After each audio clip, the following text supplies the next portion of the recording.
Our guest of honor is no stranger to success. She began her journey right here, graduating as the class valedictorian of her class in 2010. Her academic excellence continued through high school, where she not only earned honors but was also recognized with a leadership award, an early sign of her potential to make a difference in the world. She pursued her dream in the medical field and earned her degree in Bachelor of Science in Medical Technology at Our Lady of Fatima University. Her dedication led her to serve as a medical technologist in a hospital in Manila for 2 years, where she contributed to patient care and health services. But her journey didn't stop there. With her entrepreneurial spirit, she became a small business owner, proving that she is not only intelligent, but also enterprising and resourceful. Today, she holds the position of Clinical Analyst Supervisor at the United Health Group Insurance Company, a testament to her growth, resilience, and continued pursuit of excellence. She is a living proof that great things can come from humble beginnings, and her story is one that I hope will inspire all of us, especially our young learners here today, to dream big and work hard. Ladies and gentlemen, it is my honor to welcome our very own Miss Pauline Grace Dilayo. A round of applause, please.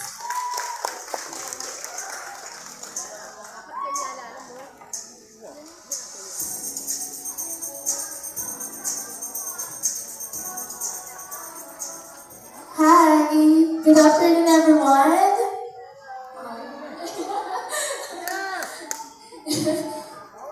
To our teachers, especially our principal and parents, graduates, and meron po barangay official, magandang hapon po.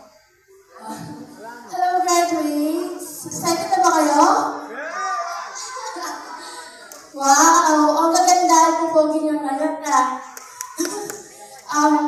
Alam niyo ba, 15 years ago, katulad niyo akong nakaupo dyan. Nagsusuot ng puting toga. And I'm a consistent top 1 and top 2 from grade 1 to grade 6. Kasi gusto ko talaga every recognition. Meron akong medals, special, kasi yung mga nakikita ko, yung mga honors and mga taong binibigyan nila ng special awards. Diba, napaka-special nila. So gusto ko, special din ako.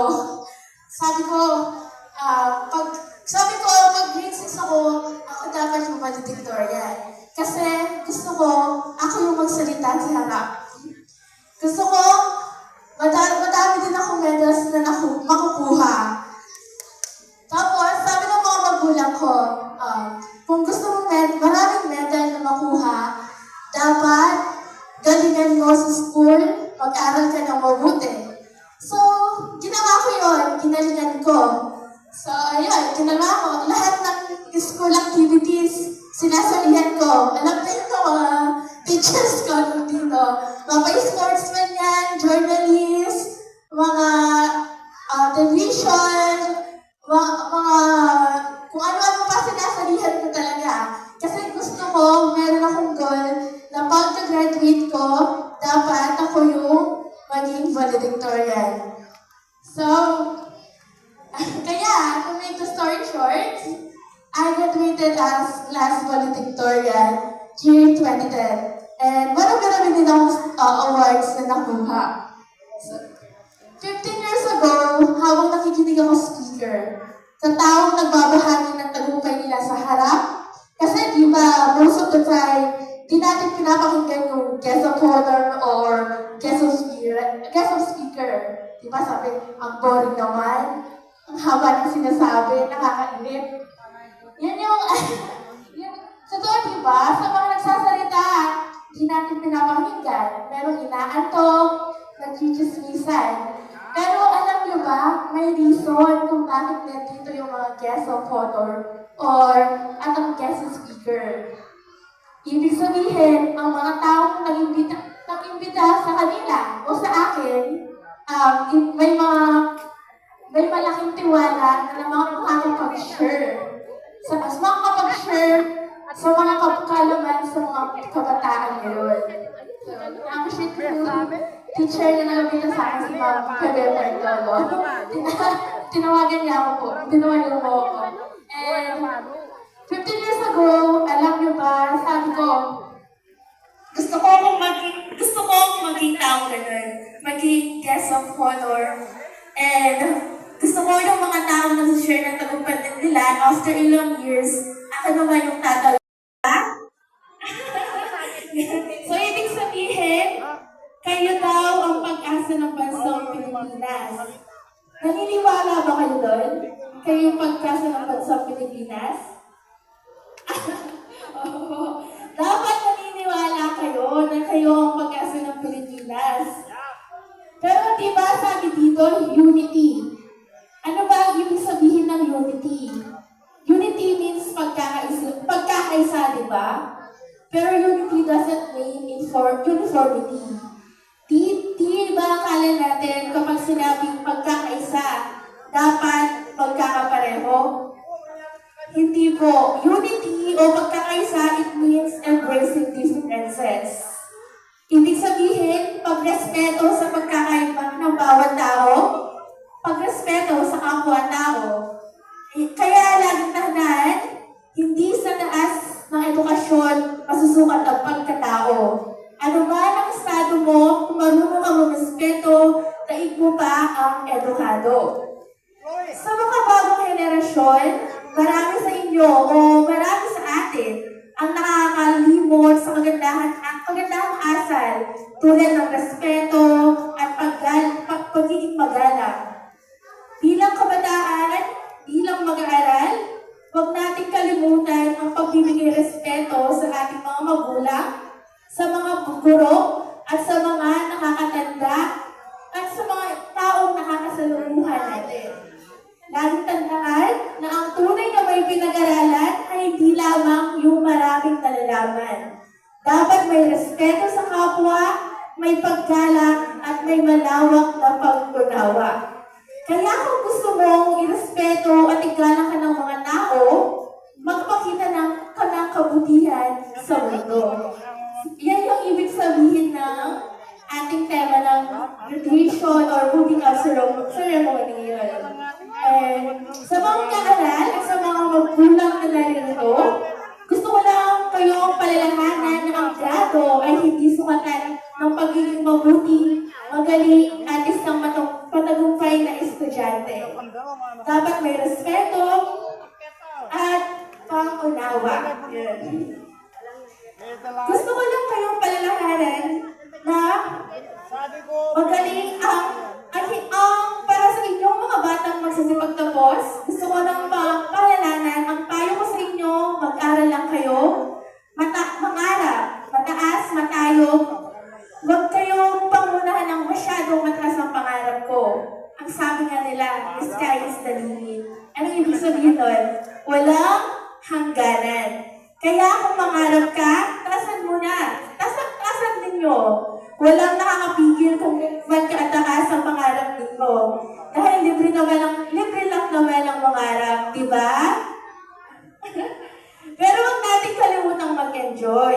Maging masaya. May nabasa ako.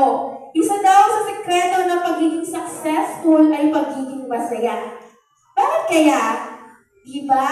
Pag masaya ka, yung labi mo nakaganon? Nakaganon yung labi mo? Ibig sabihin, pag nagpaulan ng blessing si Lord, masasalo mo. Kasi yung labi mo nakaganon. Pero pag malungkot ka, diba yung labi mo nakaganyan? Ibig sabihin, pag nagpaulan ng blessing si Lord, dudulas lang yun. Kaya, happy lang lagi, smile lang lagi. Mag-enjoy, di ba? Pero laging tandaan, oo, okay lang maging masaya, okay lang mag-enjoy. Pero mag-ingat sa mga taong sinasamahan ninyo. Ibig sabihin, kung sino man ang palagi yung sinasamahan, malamang yung ugali nila ay kagaya nyo rin. Kung masipag ang mga sinasamahan mo, for sure, mahahawa ka sa kasipagan nila, di ba? Pero kung ang sinasamahan mo ay yung laging tamad gumawa ng assignment, palaging absent, palaging late. Ay, naku, malaki ang posible na magiging ganun ka din. Kaya kung gusto nyo gumaling at maging matalino, maging masipag, saan kayo sasama? Sa mga matalino, masipag, at magagaling. Diba? Para naman sa mga magulang, kapatid, tito, lola at lola ng mga magsisipag tapos, huwag nating hanlahangan kung mangarap man sila ng mataas. Suportahan natin sila. Kung mayroon man taong unang magtitiwala at susuporta sa mga batang ito, walang iba kung hindi kayo. Kayo yun. Huwag nating hayaan na tayo ang maging hadlang sa mga pangarap nila. Para naman sa mga guro, huwag po sana kayong mapagod magbigay gabay sa mga bata. Ang profesyon ng pagtuturo ang pinakadapat nating pahalagahan sa lahat. Diba? Dahil kayo ang profesyon na siyang nagbigay bunga sa ng mga guro. Sa mga panahong naiinis na kayo sa mga bata, sa kulitan ng mga bata, halalanin niyong sigurado ako na may mga batang patuloy at tumitingala sa inyo para mabuhay ang loob at tuluyang mangarap.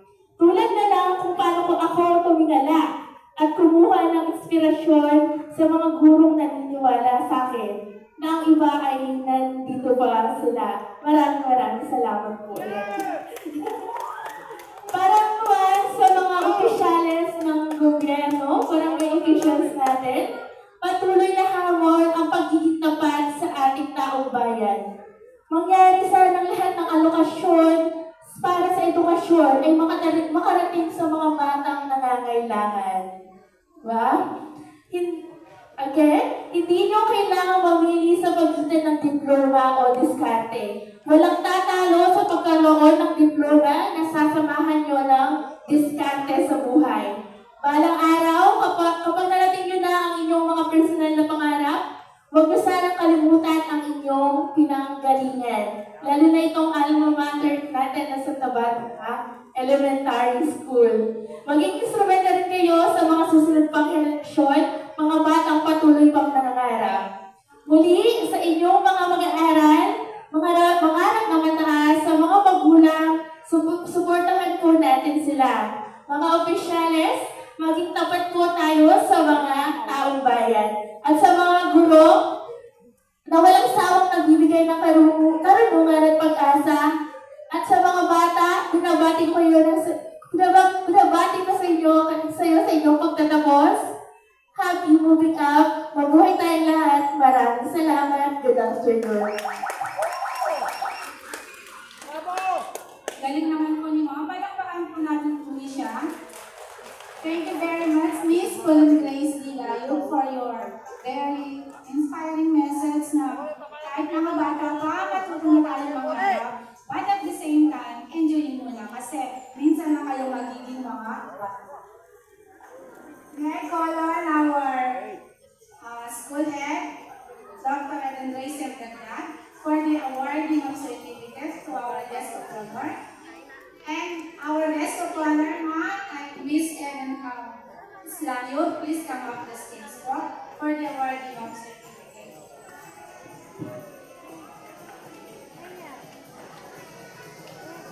This certificate of recognition is presented to Pauline Grace Dilayo for imparting her valuable insights and inspiration to the graduates, teachers, parents, and community members as guest of honor during the recognition day of Santa Barbara Elementary School with the theme Generation of Unity, Partners for the New Philippines.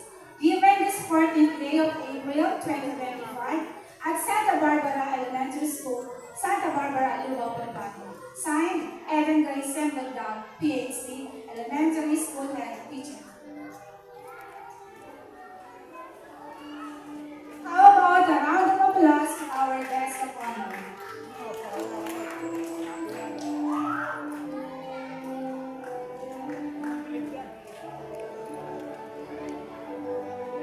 Hindi po kayo bababa. Mag-stay po kayo sa